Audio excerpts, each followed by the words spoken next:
बेबाहू बाग बहारां खिड़िया नरगिस नाज शर्मदाहू। दिल विच काबा सही कीतो से पाकों पाक परमदाहू। तालिब तलब तवाफ तमामी हुब हुजूर हरमदाहू। गया हिजाब थियो से हाजी बाहू जदा बख्शुस राह करमदाहू। तर्जुमो, अय बाहू मुंहिंजी दिल व जान में बाग बहार अहिड़ी रीत टिड़ियल आहे जो नरगिसो नाज़ जहिड़ा ख़ुशबूदार गुल बि शर्मसार आहिनि। असां मुहबत इलाही में दिल जे अंदरि काबे खे सुञातो।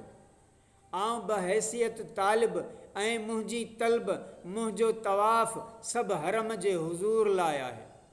अय बाहू, जॾहिं करम व अता राह मार्फत जो इरफ़ान हासिलु थियो त मन वतो जो पर्दो हटी वियो ऐं पंहिंजे मन में काबे जी शुनासाई थी वई ऐं हाजी थी वियासीं।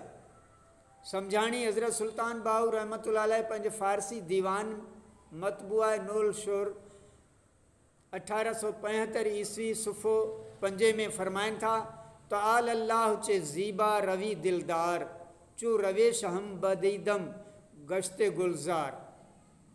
यानी अल्लाह ताला जो शान बुलंद आहे, महबूब जो चहिरो केतिरे क़दुरु हसीन आहे। मूं जॾहिं हुन जो हुस्न ॾिठो त बाग़ बहार थी वियुसि। अहिड़ी रीति हज़रत सुल्तान बाहू रहमतुल्लाह अलैह पंहिंजे दिलि में शौक़ व यकीन जी कैफ़ियत सां गॾु जेको तवाफ़ हरम आरिफ़ क़ाइमु रखनि था सो हिन रीति बयानु कयो आहे।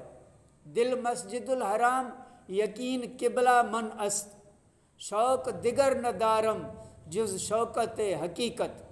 याने दिल मुंहिंजो काबो आहे ऐं यकीन मुंहिंजो क़िबलो आहे। इन ई हक़ीक़त जे हुसूल खां सवाइ ॿियो को बि शौक़ु नथो रखां। हज़रत सुल्तान बाहू रहमतुल्लाह अलैह ऐनुल फ़क़र हिसा दोम में फ़रमाए थो, अहल अल्लाह हाजी बेहिजाब हूंदा आहिनि। यानी हक़ीक़त उन्हनि जे नज़दीक पर्दे में न हूंदी आहे। बाज़ बुज़ुर्ग पंहिंजे नफ़्सनि ते 10 सालनि जो अहराम ॿधनि था, बाज़ 40 सालनि जो, त के वरी सॼी उमिरि अहराम में गुज़ारनि था ऐं राति ॾींहुं तौहीद जे मराक़बे में मुस्तग़रक़ रहनि था।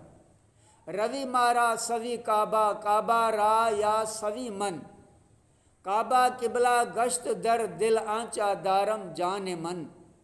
मुंहिंजो मुंहुं काबे जी तरफ़ आहे या काबे जो रुख़ मूं ॾांहुं आहे। काबो दिलि में अची क़िबलो बणिजी वियो ऐं उहो ई मूंखे हासिलु आहे। फ़क़ीर नवाब वली मोहम्मद लगारी पंहिंजे हिकु काफ़ी में फ़रमाए थो, काबो कल्बुल मोमिनीन हक़ थो चवे ज़ाहिर ज़हूर तॾहिं दर छो थो पुछी ॿिया कल्ब खे कर तूं तवाफ़।